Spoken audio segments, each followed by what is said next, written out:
People no longer bound by their NDA? What can you now disclose?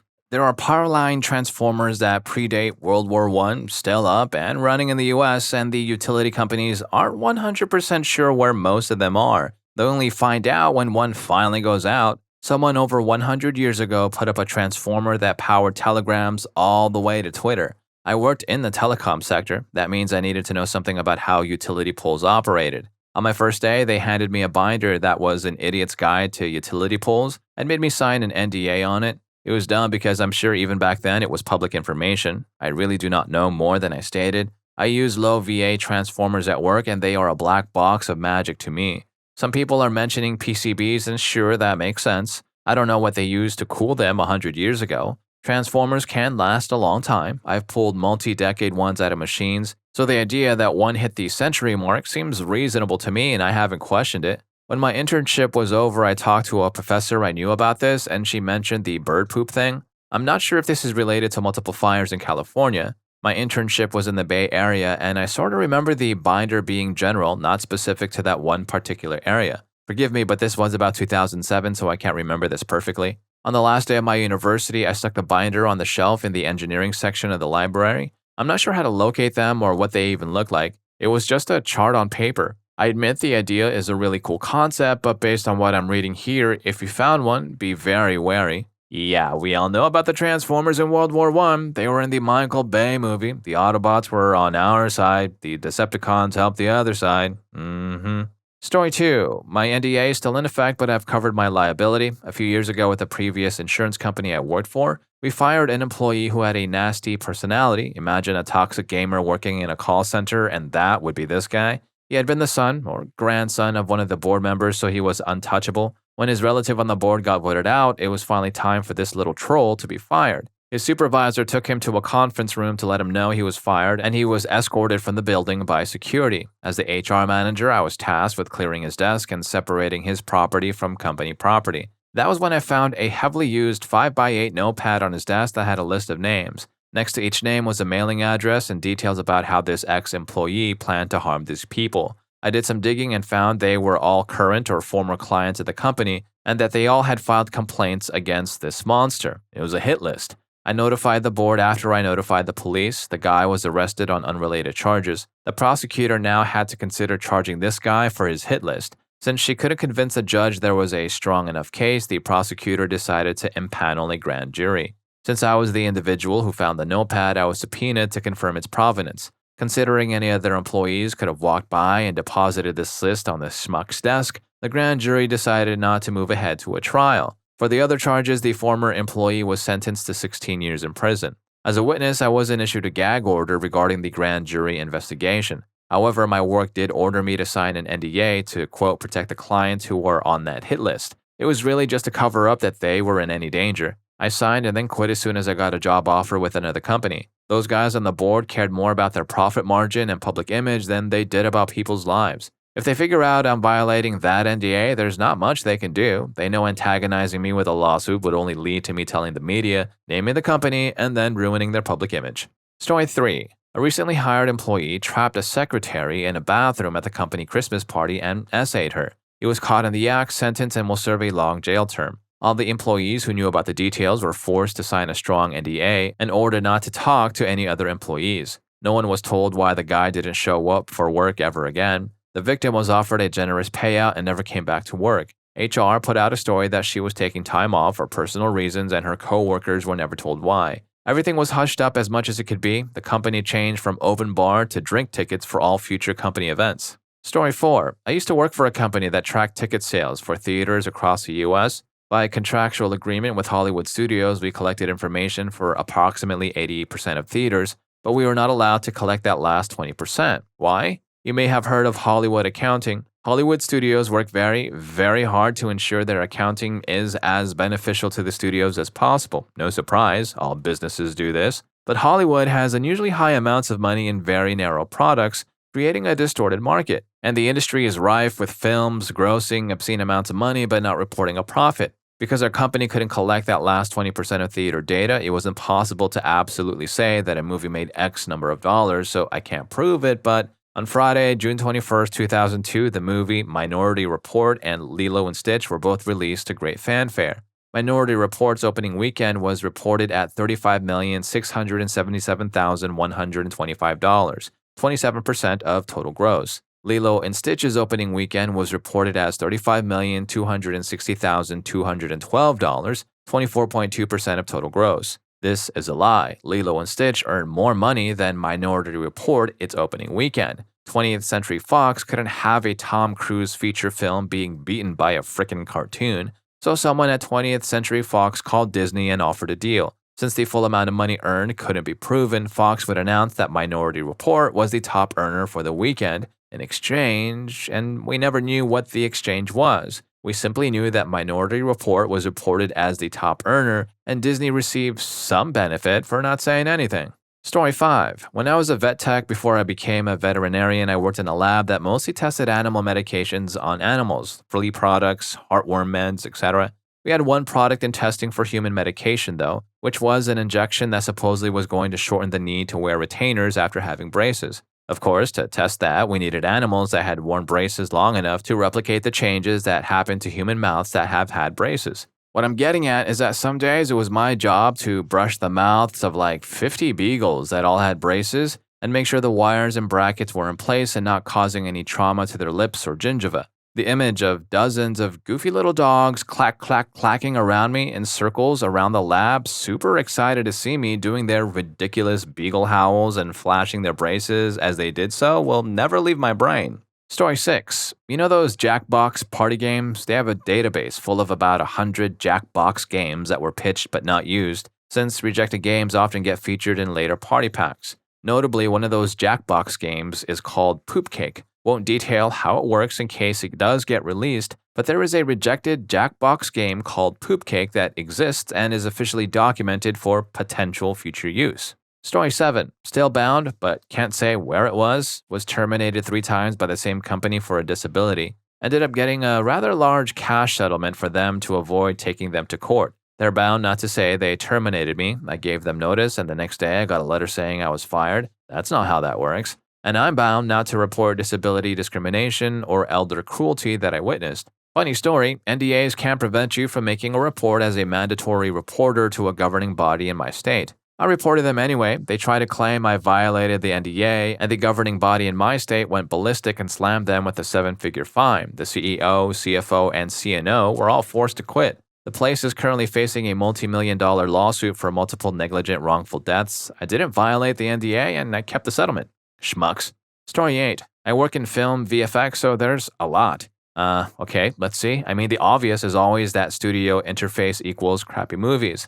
I've never worked on a film and heard the studio wants to reshoot this sequence and ever had it turned out to be a good thing. But my guess is 99% of you already know that. So, a specific? There are so many good movies you'll never get to see because of studios. I mean, you'll see them, but not until they're recut, reshot, and completely devoid of any artistic vision that created them. People point to the Snyder Cut, and I can honestly tell you, if a film is over $50 million and not directed by Scorsese, Nolan, or Tarantino, it's created by a mindless collection of studio executives who don't know crap about filmmaking. Ad Astra was incredible and would have been such a tribute to 2001, but the studio saw it and got scared of James making a slow-paced science fiction film that made you think. They pulled it from him, made a mess when it was given to a second editor because he wanted to add $15 million in new VFX shots, then gave it back to James to fix, but with this new direction. Woman in the Window was interesting, and while not a great thriller, something that was decent and thought-provoking. Think Shutter Island, but 3 test audiences in New Jersey, a second distribution company, Fox to Disney, and a second director for massive reshoots created the crap show that was unloaded on Netflix. There are several big-time films that'll never see the light of day because the studio bought them and is sitting on their release. Things you've never heard of with great directors and cast because the studio doesn't want to be associated with it for whatever reason. Weinstein was notorious for this, but several other producers have done the same. What's going on with Scarlett Johansson right now is way too common for everyone in the industry. The only difference is she's above being blackballed and has the money to pay for the lawyers needed to defend her. Finally, just know if you go to a film and say, how did they not fix that shot? Realize the director wanted to, we just didn't get approval, or who comes up with this crap? It probably wasn't crap until the studio got involved. Story 9. I signed an NDA for a prominent American show where they take a certain type of business on the brink of failure and transform it to save the business. When the producers of the show found out my wife and I both worked there, they tried to fish through our relationship for TV drama. When they found out we have a solid relationship, they tried to convince us to fake our drama with scripted conflict. Long story short, we got fed up and quit during shooting. We were cut from the show. Oh well.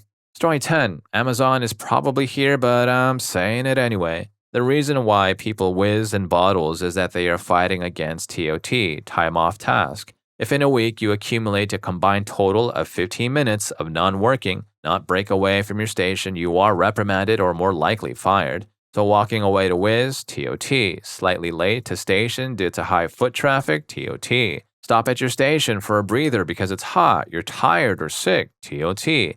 The above, plus the strict metrics and constant oversight of the lead staff, makes working there feel like you are a machine. It reminds me of film representations from the 20s about the sadness of the future poor. Story 11. The sequel trilogy had a plan. You can even see the narrative coming over the hill for the final stretch in the closing moments of The Last Jedi.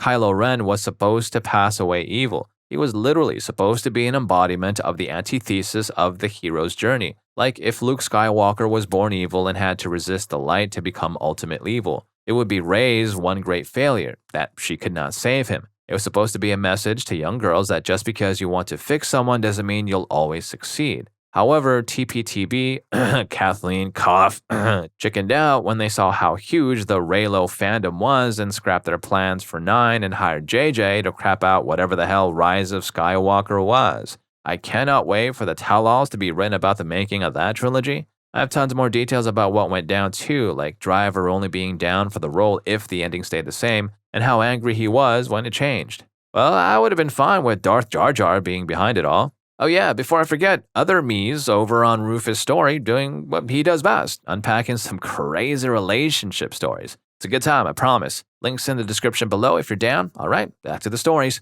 Story 12. I was Guy Fieri's body person for like 6 months. This involved a lot of personal assistant duties, booking travel, air, Ubers in a pinch. The dude usually rode around in all black sedans, and confirming what the advanced teams did before Guy got there. Most of my job was to handle his personal life when he was on the job. I had to sign 3 NDAs, but I'm only sharing what happened on the show. Guy gave me the impression he really didn't like what he did. Every morning he would say, "More of this BS." Even on so-called buffer days when we had an extra day before or after shooting and had much of the day to ourselves. After 3 weeks of working with him, I figured out that Red Bulls are his binky. He's got some crazy ADHD, so the caffeine really didn't faze him. When he would get stressed out, he'd rage up a little, but then he'd completely shut down. A Red Bull just made him calm again. Guy does not remember the crap he says. People walk up to him and joke about Flavortown, and then he'd look at me after the fact and ask, "What's Flavortown?" I had to remind him that he came up with that. My favorite was someone who went on a cruise. Apparently, Carnival Cruise Lines has Guy's restaurants. I haven't been on a cruise yet. I'll find out sooner or later. Anyway, this fan loved the donkey sauce that he put on his burgers. The dude didn't remember he did that. I had access to a computer and I saw recipe drafts for D sauce. There were scores of events similar to this every single time. Guy would just have no idea.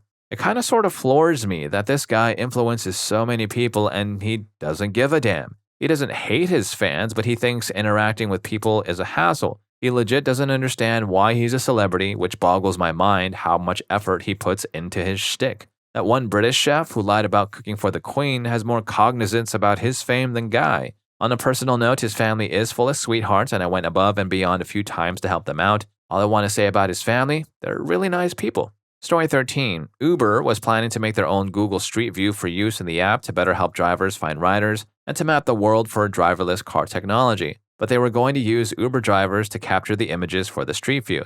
The plan was to mail out inexpensive GoPro-like devices that magnetically attach to the roof of the drivers' cars. Each would have SD cards that could be mailed back to Uber. Routes would be generated and the drivers could accept them in the app and get paid. This plan fell through quickly and Uber eventually sourced this data from third parties and ultimately abandoned their in-house driverless car ambitions. Also, Microsoft developed a really cool backpack-mounted camera that was going to be used for something like Google Street View. The plan was to take it into pedestrian-only areas so you could get imagery indoors, like malls and in walking spots. The United States military snatched up the entire project for their own use, and that product was never released or even announced to consumers. Story 14. Netflix has created a group of AI that will essentially be like the Skynet of streaming media. It can predict with crazy accuracy what you'll click on based on not only your previous views and clicks, but the time of year it is in your location, the weather going on outside your window, and the kinds of movies you like to watch when it's raining or snowing. It figures out your likely holidays celebrated, your favorite colors, typefaces, and genres. This leads into the marketing AI. They've created an AI driven software that creates movie posters and promotional art for a film or show that appear to be whatever genre they want. For instance, it'll create artwork for an action movie that makes the movie look like a rom-com if you're into rom-coms and not actions. It's literally an automated, super smart Photoshop-like computer just for film and TV artwork. Story 15. I work for a moving company and we work with a women's shelter often enough. Typically, women escaping cruelty will have the shelter hire us to go in and get their belongings, sometimes with a police company, and all the movers sign NDAs to protect the women from letting their new addresses slip. I can't disclose anything that interesting, but I want to take the opportunity to say, those people who jump at the slightest sound, the littlest surprise, be nice to them because you don't know whether they are just jumping naturally or if there's a reason they are like that now. Story 16. Tesla has failed 6 attempts to get their car's licensed for racing by the FIA. I can't say anything past that, but if you feel like checking the registry, you'll find they're still not licensed. I didn't enjoy the battery melting under me when we pushed the car to the limits, nor did I enjoy the threat of a lawsuit if I didn't change my report. Screw Tesla. It's a real shame though because I love electric cars, they're 100% the future of motorsports, and I really wish there were more batteries capable of emptying at the rate needed without breaking. Story 17. Worked in consulting, still don't want to share details and still have many NDAs. I know it kind of defeats the purpose of this thread, but one thing I can tell you is the vast majority of the time you see a consulting firm start assisting your workplace, heads are about to roll in terms of layoffs. Many times we were brought in to be the bad guys and to implement decisions that management wanted but didn't want to be linked to too heavily. Also, management almost assuredly has a list of employees who would be first to go should something go awry. Suck up to them. Story 18. I had to sign an NDA before working with Sears. It was basically saying I wouldn't talk about the tactics they were using to survive in a changing world. That didn't age well. It was difficult to keep a straight face during the orientation, but I knew they were going to be bankrupt in a few years. The writing was on the wall, but at the time, I needed the job experience. We also had to sign a non-compete agreement, which I laughed at as well, internally, of course. Story 19. Not my own, but from a family friend, CocaCola and Pepsi regularly settle disputes behind closed doors on things like employees trying to quit and join the competitor. Their employment contracts have entire clauses stating you cannot be employed by the competing companies even after you quit so as to protect company intel and confidentiality. For example, a Coca-Cola employee feels like he is being mistreated by the company, so he quits and then tries to go work for Pepsi. So Pepsi's legal team will inform Coca-Cola as soon as they find out, and Coca-Cola will sue the guy for breach of contract, and in return, Pepsi will pay them. This is done so Pepsi and Coca-Cola don't sue each other into bankruptcy for breach of laws regarding industrial competition and market regulations. Basically, a peace treaty of sorts. Story 20. Some tech companies don't want their products to be better. I started working for a parking technology company as their IT PM. Our installs improved drastically by using my military background to design, document, deploy, rinse, repeat. Plus, I was a servant, so I worked like 70 hours a week. Then, when I expected the boss to be happy, he said, "Don't make it work too good. We make money on service too." Since my methods were implemented, service decreased, which I thought was good and would drive in more sales. In the end, I was just working myself till I passed out for someone without gratitude. And if you're learning a thing or two from these stories so far, don't forget to hit that subscribe and like button for more videos just like this. Story 21. I worked on a legal survey for a lawsuit concerning the termination of Philando Castile back in 2016. This involved calling various people across the US and asking them a series of questions. One question was open-ended, inviting them to describe any instances of police misconduct they had personally experienced or witnessed, which the interviewer was then supposed to type word for word. I worked both as an interviewer and as a quality assurance professional. My job was to review completed surveys for spelling and grammar errors and ensure the entered information was accurate. So, if any of the open-ended typed responses didn't make sense or seemed incorrectly transcribed, I would go back, listen to the survey, and retype the response exactly as spoken. On this particular survey, given its legal importance, we had to go back and listen to every open-ended response, something we normally only did about 10% of the time. There was one response where the surveyed man had described an instance of racial profiling and police misconduct based on the fact that he was Latino. The interviewer hadn't typed any of it and simply entered no as the response. We then went back and listened to every survey that individual had conducted on the project. It became clear she had been intentionally coding responses incorrectly to skew the data toward a more positive opinion of the police in general. Her bias was evident in the incorrect coding. She was removed from the project, and we edited her survey input to reflect the actual responses. Story 22. We had an employee that was constantly calling in sick. Twice, we had to call an ambulance to work because of her heart palpitations. Her fellow employees told us that she would call them that night to go shopping after being removed by ambulance hours later. There were a lot of rumors of drug use. She would show up the next day like nothing happened the day before. There was drama about her having to pay the ambulance bills first before our health plan would reimburse her. Her boyfriend got fired from the company, which just ramped up her emotional distress and inability to show up for work. Our manager decided to cut our losses and package her out. He was finalizing her termination package, which would have included a severance payment that would have solved their short-term money problems when she quit. I saw her a couple of years later on an airplane. I didn't tell her what she missed out on. Story 23. I came up with an idea for a TV show that followed a women's basketball team through a season while employed by them, and after submitting a pilot to a large production company, they colluded with the athletic department to take the name and concept but use it for the men's basketball team because, in their words, no one cares about women's basketball. I had equipment, people, and funding set up, and no one that knew clued us in. We found out from Twitter when the men's team announced it with a production and distribution company. Got offered a job with them later, but quit the media altogether and taught high school for a few years. Now I'm back to making content.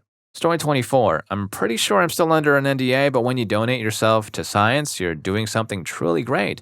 However, for those of us learning with the use of that, it can be quite impactful. Lessons involve things like packing wounds, studying anatomy, and practicing new medical interventions. I learned a lot when I had the chance to work with the human body. It isn't always pleasant, and I can understand how someone on the outside or even the family donors of the donor might not be okay with it. But seriously, please do consider donating yourself. We were told that there were challenges in obtaining it from younger or healthier individuals, which limited the effectiveness of certain teaching opportunities. For instance, practicing wound packing on someone over 300 pounds or under 100 pounds, that isn't as realistic for the types of scenarios we were preparing for. While still valuable, lessons would be even better with a wider range of body types. I think the most striking moment was when our instructor discussed how you'll hear a pop when inserting an NCD. NCDs are fascinating, in my opinion, into a patient. He then demonstrated this by making an incision. You could distinctly hear that pop. He repeated it several times, which, in a way, desensitized us to the sound.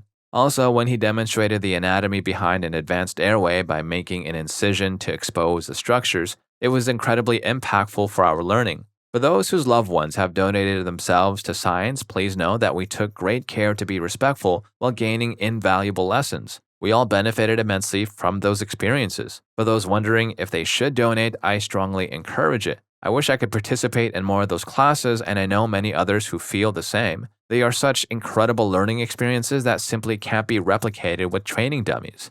Story 25. I used to work in a youth services care group for children from challenging home environments. These children and teens were primarily placed with us because their homes were deemed unsafe, often due to neglect or pervasive exposure to illicit substances. As you can imagine, growing up in such toxic environments often leads to difficult behaviors. More often than not, those teens had little understanding of how to interact with their environment in a constructive way, often resorting to self-destructive or harmful actions. That's not to say there weren't wonderful individuals among them, but that's not the focus of this story. One day, upon arriving at work, I was unusually ushered into our office area. The director of the home asked if I had seen anything in the news about an elderly man being robbed. I hadn't, but apparently a 70-year-old man had been harmed by 3 young individuals and robbed. We had very strong indications pointing to one of our teens as being a possible perpetrator. I was told that if I wanted to start my shift, I had to sign a document stating that I would be fired on the spot if I went to the police with these suspicions, as it would be considered a breach of client trust. By the time my shift was over, the police had already been on the premises. I can only assume someone went to the police directly after their shift, and I couldn't agree more with their decision. Since management lacked proof that any particular individual leaked the information, no one was fired. And this, ladies and gents, is when I realized that some youth home groups are excessively overprotective of the youth in their care. I understand that if I had to contact the police every time I was punched, kicked, had something thrown at me, found substances, or learned that a girl had been engaging in risky behavior, my shift would consist of nothing but calls to the authorities. However, we were essentially asked to cover up a serious crime. Fortunately, the elderly man recovered, but apparently it could have easily gone the other way. Story 26. This may be common knowledge, but the self-checkouts at the grocery stores work based on weight. It reads in the barcode what a product should be and throws up errors when you go to bag it if the weight isn't within a certain range. This is great for most items, and this is why you have to have bakery items and produce on the scale before you bag it. Knowing this, you can weigh any item as something else, cheaper if you have overworked people not paying attention to what you're doing. Just make sure to keep the barcode from being scanned. $20 hair care product? Ring it as a donut. Pack of steaks? Ring it as a donut. Also, some Walmart stores in low theft areas, white suburban areas, don't even have the bagging scales turned on, while some in more quote-unquote ethnically diverse areas have the sensitivity set so high that if you put your grocery list in the bags, it will throw errors. Story 27. Geodis LLC, Apple RMA. More than 2 years ago, take that NDA, I worked as a primary outbound shipping lead for Apple's RMA department. For those unfamiliar, Returns Merchandise Authorization, RMA, is a process where you send a damaged product in for replacement. The item is vetted during intake, placed on a shelf, and eventually sent to an Apple facility for repair or destruction/recycling. There were a lot of interesting details to that job. The production cost for an average iPhone X was about $470. The production cost for average Beats by Dr. Dre headphones was about $18 to $30, with even the super expensive top-tier models costing around $45. We received more than our fair share of plaster sheets sent in as scam attempts for returns. Apple's standard is to inspect everything. Absolutely every accessory you send back with your phone goes into the trash, not recycled, straight to the landfill. Your broken Apple Pencil? Landfill. Your Beats by Dr. Dre? Landfill. Your chargers? Landfill. Your watch bands? Landfill. There's a vault where gold-plated RMA items are stored before shipping. Once, an employee somehow managed to intercept an insanely expensive gold-plated super special Apple Watch. This led to a week-long hunt only to discover an empty box and no watch. The warehouse had to absorb the cost. Apple dictates the repair cycle timeframe. We couldn't just ship items out whenever we wanted. Apple would demand specific serial numbers, and we had to pull those exact items, double audit them, and then ship them out, usually to a city in China. If your Apple repair ever took an extremely long time to come back, it's because Apple put you on the back burner and didn't request your item from us. We even had a joke about processing Apple Care. Apple don't care. The facility is in Rialto, California. During my employment, it was the only RMA facility other than the one in Tennessee. Just 2 RMA facilities for the entire United States of America.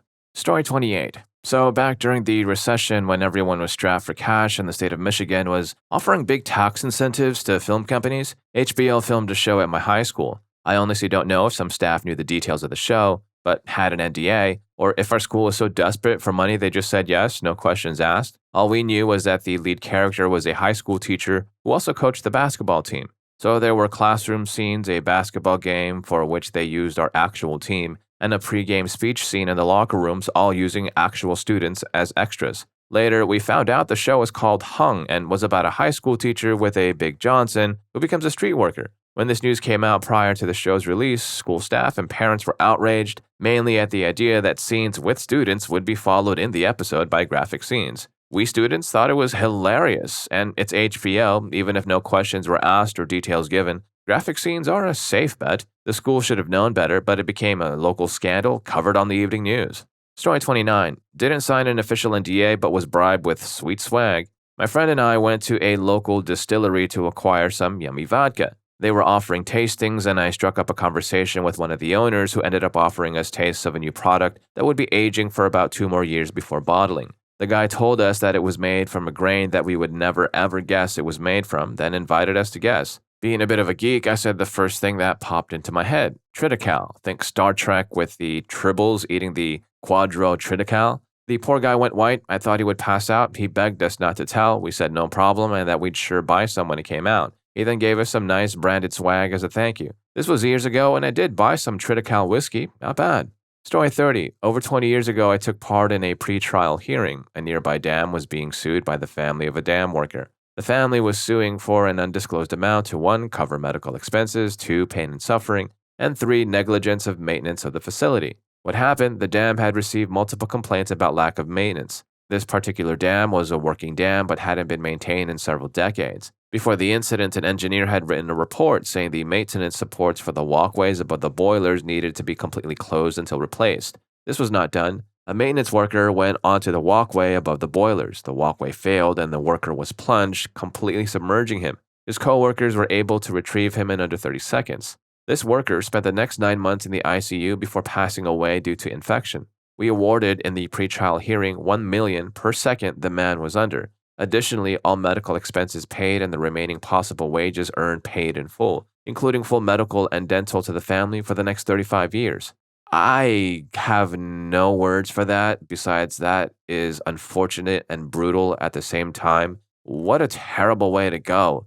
I don't know if I'm allowed to say this, but this reminds me of that one Rick and Morty episode, but it was actually for real acid. You know what I mean? Yeah.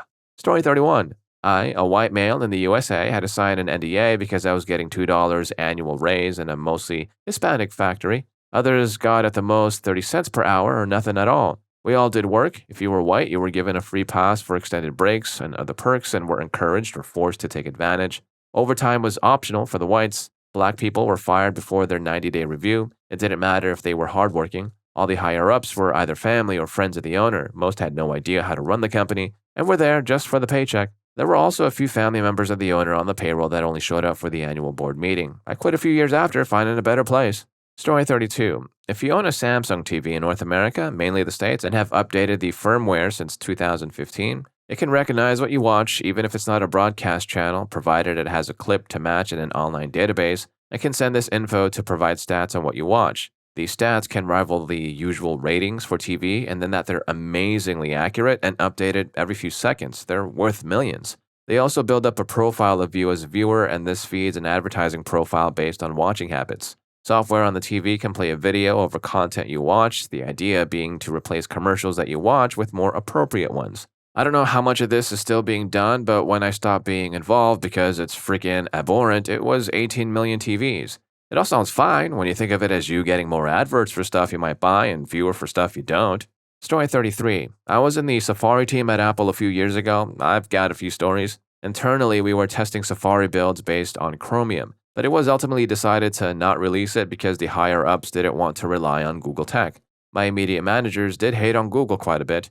There were also a few test builds of iMessage for Android, but I think this is common knowledge now. A friend worked on those and it worked perfectly. Apple's privacy strategy is a sincere effort, but mostly because they wanted to fight the dominance of Android in Europe and use the privacy consciousness of the EU. Safari is so power efficient for a reason, and it's impossible for other browsers to be this efficient on Macs. We did tons of profiling for the browser and Mac OS on a level no one outside of Apple could do. There are also some tricks in Safari that are not publicly available. I can't disclose more. And if ever there was a reason for you to switch for all of us PC Master Race folks, well, maybe this is one if it feeds your curiosity.